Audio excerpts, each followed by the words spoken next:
آج کا دن بہت خاص تھا کیونکہ آج ایزا کی سالگرہ تھی۔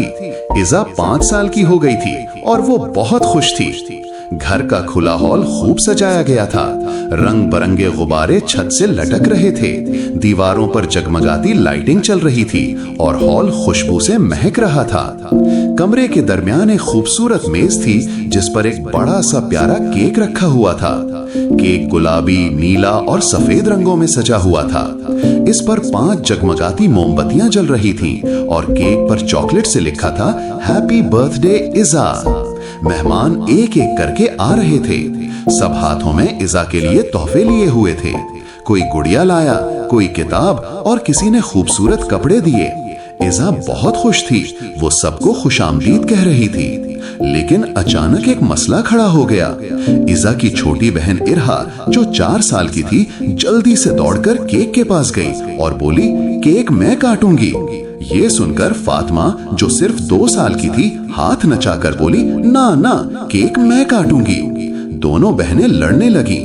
ایزا پریشان ہو کر انہیں دیکھنے لگی، لیکن پھر ان کی نانو آ گئیں۔ نانو نے نرمی سے دونوں کو گود میں لیا اور پیار سے بولے ارے میری پیاری بچیوں، یاد ہے جب تمہاری سالگرہ تھی تو تمہیں نے کیک کاٹا تھا۔ آج ایزا کی سالگرہ ہے تو آج کیک وہ کاٹے گی۔ ہمیں ایک دوسرے کی خوشی میں خوش ہونا سیکھنا چاہیے۔ ارہا اور فاطمہ نانو کی بات سمجھ گئیں۔ دونوں نے سر ہلایا اور ایزا کے پاس آ کر اسے گلے لگا لیا۔ اب کیک کاٹنے کا وقت آ گیا۔ تمام مہمان میز کے قریب آ گئے اور ایزا کے ماما، پاپا، ارہا اور فاطمہ اس کے پاس کھڑے ہو گئے۔ ایزا نے موم بتیاں بجھائیں، سب نے تالیاں بجائیں اور زور زور سے گایا happy birthday to you, happy birthday to you, happy birthday dear Aiza, happy birthday to you. Aiza نے مسکرا کر کیک کاٹا، سب نے پھر تالیاں بجائیں۔ پھر ایزا نے ایک ایک کر کے کیک کاٹ کر پہلے ماما کو، پھر پاپا کو، پھر ارہا اور فاطمہ کو خود کھلایا۔ ارہا نے کہا ایزا بہت اچھی ہے۔ فاطمہ بولی آج مزہ آ گیا۔ سب نے خوب مزے کیے، گیمز کھیلے، تحفے کھولے اور بہت سی تصاویر کھنچوائیں۔